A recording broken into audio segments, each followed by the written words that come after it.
मनीष जी, आपको अक्सर ये कहते हुए सुना है कि आप अपनी माता जी की बात कभी नहीं टालते हैं और आपने नहीं, कभी कभी मैं टालता हूँ। मैं ये नहीं कहूंगा कि कभी नहीं टालता हूँ। जैसे माँ बोलती है कि घर आ जाओ, इतनी रात तक क्या काम कर रहे हो, तो उस समय जो है टालना पड़ता है। माँ बोलती है और भी बहुत सारी चीजें माँ बोलती है, तो कभी कभी टालना पड़ता है। लेकिन मुझे लगता है कि नहीं, माँ ये बात सही बोल रही है। शादी के लिए भी माता जी कहती होंगी मनीष जी, जिसको आप टालते होंगे। देखिए, सबसे बड़ी बात है कि मैं अभी शादी के लायक हुआ नहीं हूँ। मेरे ऊपर अनेकों प्रकार का प्रेशर है, दबाव है, मेरे ऊपर अनेकों प्रकार का काम करना है।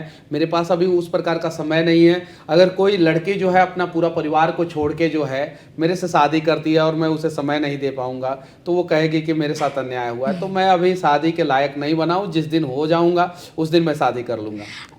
बिल्कुल मनीष जी, आपने बोला कि क्योंकि आप लोगों के लिए काम करते आ रहे हैं और आगे भी लोगों के लिए उसी ही तरीके से, उसी जोश के साथ, उसी ही निष्ठा के साथ आगे काम करेंगे और बीजेपी में आकर कहीं ना कहीं आपको आपका मौका जो है वो काफ़ी ज़्यादा बड़ा हो गया है।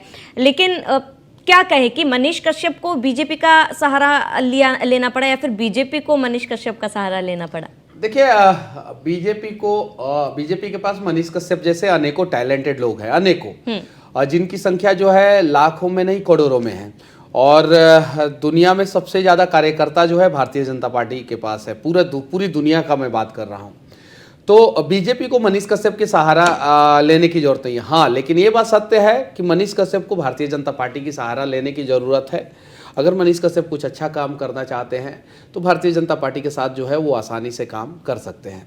तो भारतीय जनता पार्टी ने मेरा सहारा नहीं लिया, मैंने भारतीय जनता पार्टी का सहारा लिया। मनीष जी, क्योंकि सोशल एक्टिविस्ट थे और अब आपके जो समर्थक हैं, जो आपसे प्यार करते हैं, उनके मन में कई बड़े सवाल हैं कि अब आप राजनेता बन जाएंगे तो क्या उसी मुखर आवाज के साथ एकदम बिल्कुल परेशानी, क्योंकि अक्सर हमने मनीष जी आपको ये देखा है कि आप कॉलेजों में भी जाते हैं और मुखर आवाज से उनके तमाम परेशानियों को, मुद्दों को उठाते हैं, उनके लिए आवाज उठाते हैं। उनके मन में काफी ज्यादा इसको लेकर है कि आप नेता बन जाएंगे तो क्या उसी मुखर आवाज के साथ उनकी परेशानियों को, मुद्दों को उठाएंगे? मैं चैलेंज के साथ कहना चाहता हूं कि बिहार में ग्रेजुएशन जो है वो 3 साल में कंप्लीट नहीं होता था, 3 साल का कोर्स, और 4 साल का कोर्स 4 साल में कंप्लीट नहीं होता था।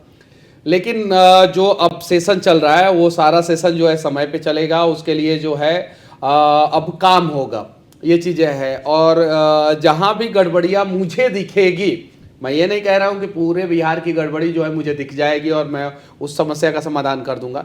मुझे जहां भी दिखेगी मैं उस समस्या का समाधान करवाने का प्रयास करूंगा। मैं अपने लेवल से अगर हो जाए तो, पार्टी के लेवल से हो जाए तो, सरकार के लेवल से हो जाए तो, और मैं उसी तरीके से काम करूंगा जिस तरीके से पहले करता था। मैं पहले वीडियो बनाता था, वीडियो बनाने के बाद जो है काम होता था। अब जो है मैं सरकार में हूँ, यहाँ पे हूँ, तो यहाँ पे जो है काम मेरा और आसान हो गया है। अगर कहीं कुछ गड़बड़ हो रहा है तो उसको सुधारने का प्रयास जो है और आसानी तरीके से हम लोग कर सकते हैं।